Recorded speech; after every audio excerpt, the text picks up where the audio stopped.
Legislativo, ejecutivo, judicial. ¿Y eso que falta? El cuarto poder.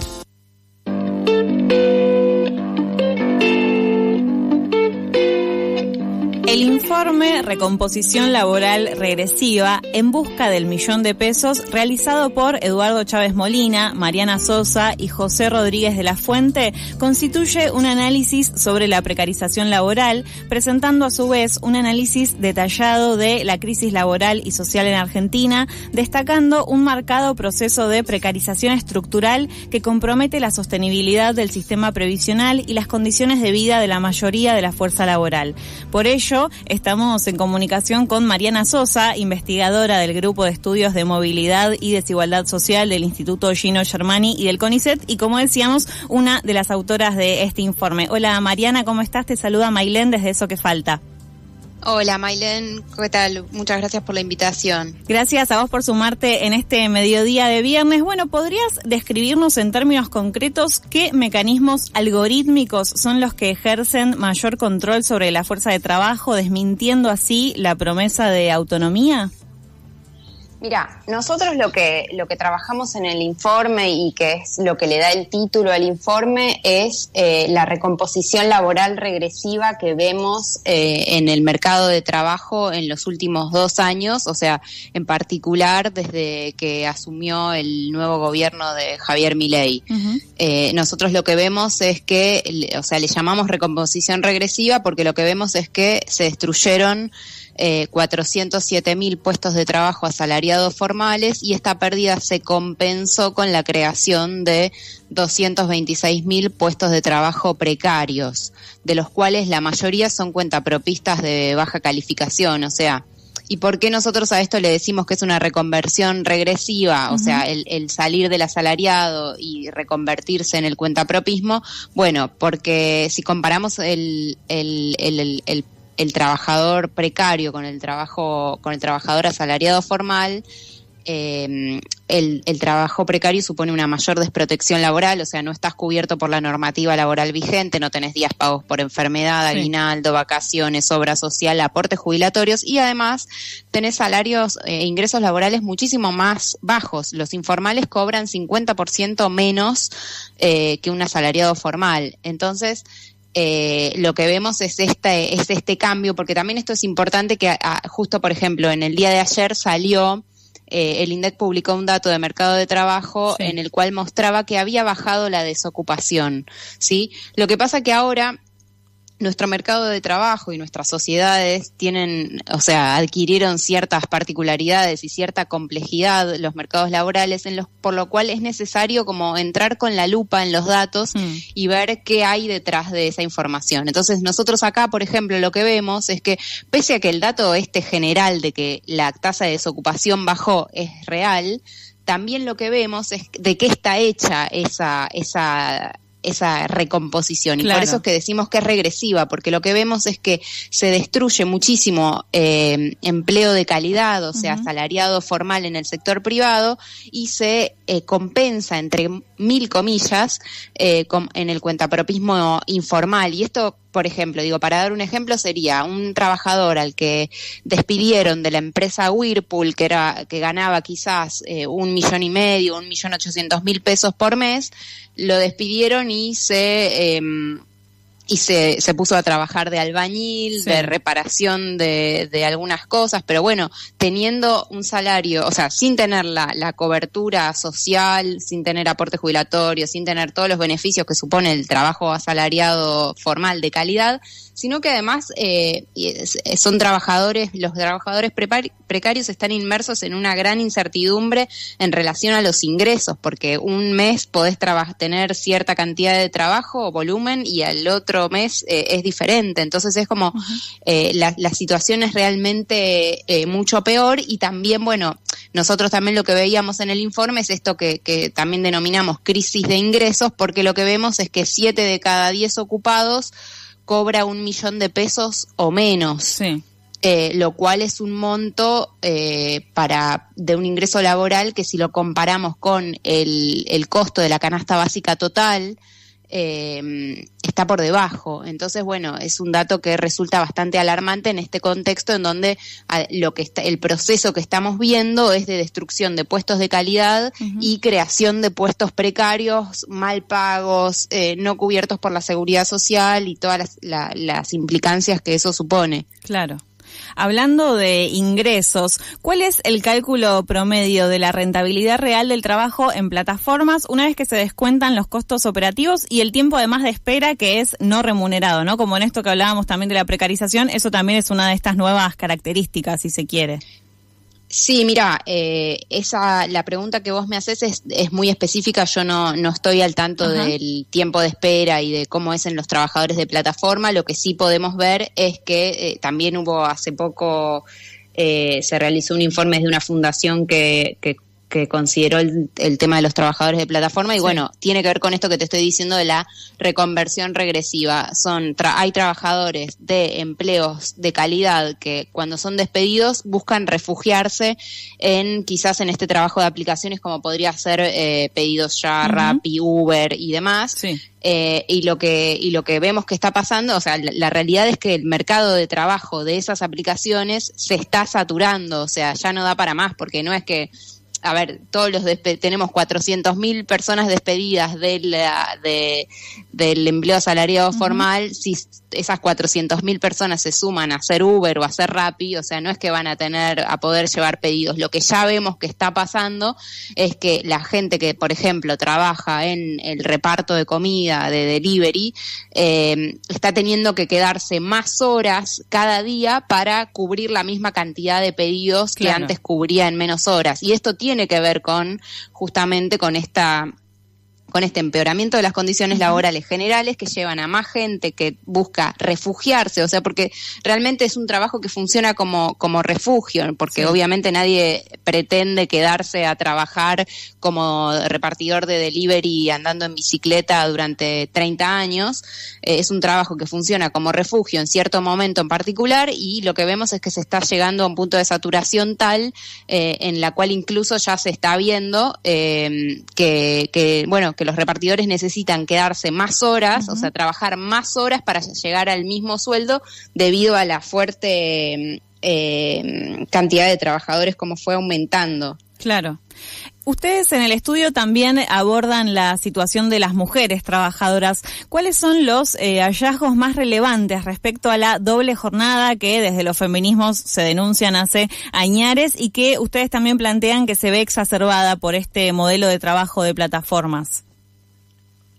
Nosotros lo que vemos, claro, nosotros no nos centramos en el trabajo de plataformas, nosotros nos centramos en el mercado de trabajo en general y lo que vemos en relación, a ver, en el caso de las mujeres hay algunas particularidades que tienen que ver con cuáles son las ramas de actividad en las que hay mayor presencia o preponderancia de mujeres, como por ejemplo puede ser el trabajo, la rama de la enseñanza, o el servicio doméstico, y son dos ramas de actividad que por distintas razones vienen siendo muy golpeadas en el último tiempo. Por ejemplo, la rama de la enseñanza, como todos los trabajadores, o sea, como se enmarcan en el empleo público nacional, vienen teniendo una reducción del salario real muy significativa, hay una pérdida salarial entre el 30 y el 40% en términos reales, lo cual también fomenta la necesidad de volcarse al pluriempleo. En el caso de la docencia es algo que está siendo cada vez más frecuente, buscar más trabajos, buscar una segunda ocupación cuando terminas la jornada en la escuela, llevar cosas para vender comida, vender ropa, bueno, como distintas estrategias que deben ponerse en juego para llegar a fin de mes. Y en el caso de las trabajadoras de casas particulares también vemos una reducción muy significativa en los salarios, en los ingresos laborales y además del dato que tratamos de resaltar siempre, que es la rama más feminizada del mercado de trabajo argentino, o sea, porque el 98-99% de las personas que trabajan como servicio doméstico son mujeres, y es la rama con la mayor tasa de informalidad que está en ascenso. O sea, es una situación de mucha alarma, y es una situación en la que están mucho más perjudicadas las trabajadoras mujeres. Sí, además en el caso de las trabajadoras de casas particulares, durante esta gestión de gobierno se quitaron todas las posibilidades de fomento a la registración. Esos programas que fueron registradas y otros de manera anterior a años previos, bueno, todo eso se desarmó con la nueva gestión de gobierno y con la nueva gestión de la Secretaría de Trabajo en particular, además. Sí, totalmente. Hubo una destrucción de todos los programas que tendían a promover la formalización laboral, uh-huh. Y en particular, además, en el caso de las trabajadoras particulares, además de seguir como la dinámica general del mercado de trabajo, en donde no se promueve la formalización, entonces puede crecer la informalidad, también crece la informalidad porque los hogares que emplean, como decíamos recién, mujeres, sí. Como trabajadoras así de servicio doméstico, también ven empeorar sus ingresos, porque en general, ¿quiénes son los que emplean en su casa una niñera o una persona que va a limpiar? Los trabajadores que son asalariados formales. Entonces, como ese empleo se está destruyendo, es como un dominó, un efecto dominó, en donde vemos empeorar las condiciones de todos, porque ahí lo que caracteriza a las trabajadoras o al trabajo, a la rama de servicio doméstico, uh-huh. es que tiene la particularidad de que son los hogares los que emplean a estas personas, ¿no? Sí. A estos trabajadores. Entonces, el hecho de que las condiciones salariales y laborales empeoren para el conjunto de la población termina afectando también la contratación y la calidad de la contratación y la calidad de los ingresos de estas trabajadoras de servicio doméstico. Uh-huh. Hablando de trabajadores a nivel general y yéndonos específicamente del trabajo de mujeres, hablábamos antes de la precarización, que es lo que tal vez la palabra clave, ¿no?, que podemos resaltar del informe. ¿Ustedes observaron un cambio en el perfil sociodemográfico de los trabajadores? No, nosotros, lo que el cambio más relevante que podemos destacar tiene que ver con eso, con una baja en el empleo de calidad y una suba en el empleo precario. Vemos que esto pasa, por ejemplo, en todas las regiones, afecta a varones y mujeres, afecta a gente, a población trabajadora de todas las edades. O sea, es como que el golpe a los trabajadores afecta a todos. Por supuesto que hay algunos que pueden tolerar, soportar un poco mejor la situación debido a que se encuentran en el marco de empleos asalariados, de la protección social que eso implica. Pero lo que vemos es que el empeoramiento de las condiciones laborales afecta a la mayoría de los segmentos sociales, en términos como lo que sería sociodemográfico. Claro. Sí, o sea que no hay, digamos, un nivel, entre comillas, social que se salve de la precarización que están viendo a nivel general, básicamente. No, claro, exactamente. Lo que vemos es como un empeoramiento generalizado, uh-huh. Y lo que sí vemos, por ejemplo, si lo pensamos en términos de lo que serían las ramas de actividad, lo que vemos es que hay como que tenemos algunos indicios para pensar que se trata de un cambio estructural, porque lo que vemos es que se hunden y se destruyen puestos de trabajo en ramas como la industria y la construcción, y crecen sectores precarios que tienen ramas de menor productividad y de bajos salarios, como por ejemplo gastronomía, comercio. Entonces, bueno, ahí también podemos ver algunas de estas cuestiones. Y por otro lado también, o sea, lo que deja ver todo esto, o sea, si uno mira de manera conjunta estos datos de aumento de la precarización, baja en la industria, suben ramas de baja productividad y demás, lo que vemos también de alguna manera tiene que ver con lo que sería como la orientación que tiene el plan económico del gobierno. Claro. La semana pasada el presidente puso en Twitter, en la red social Twitter, algo como que, bueno, que esta nueva Argentina va a crecer de la mano de tres sectores en particular, que son el campo, la energía y la minería.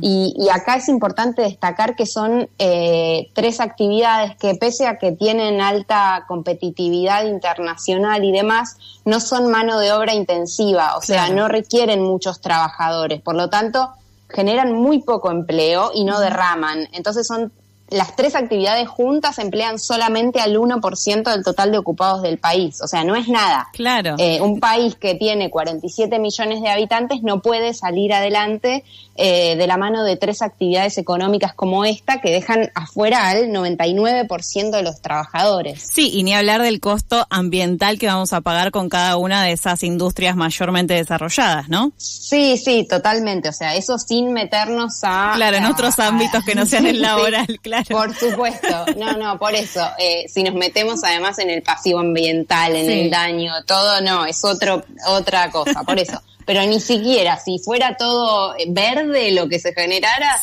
igual no sirve, porque emplea a un porcentaje muy chiquito de los trabajadores, por lo cual no hace rentable y vivible esta Argentina para los 47 millones que somos.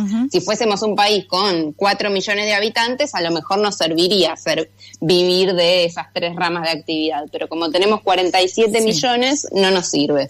Mariana, te hago una última. ¿Qué esperan que suceda a partir de la publicación del informe? ¿Esperan encontrarse con algún órgano de gobierno para ver la posibilidad de implementar alguna política pública?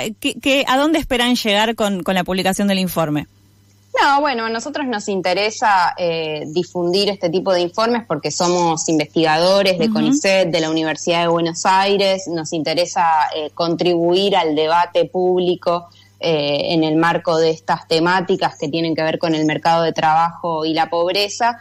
Y bueno, justo en este contexto, la publicación del informe coincidió con la discusión de la reforma laboral, y bueno, en ese sentido nosotros lo que creemos es que bueno, lo que se propone en esta reforma son todas propuestas que plantean puntos bastante regresivos, como vemos, y bueno, en el contexto actual del mercado de trabajo argentino, como mostramos en el informe, en el que cada trimestre vemos que aumenta la proporción de trabajadores precarios y disminuye la proporción de asalariados formales, creemos que bueno, que esta reforma laboral apunta a precarizar todavía más las condiciones laborales. Entonces, que sería sumamente negativo que se apruebe una reforma de estas características.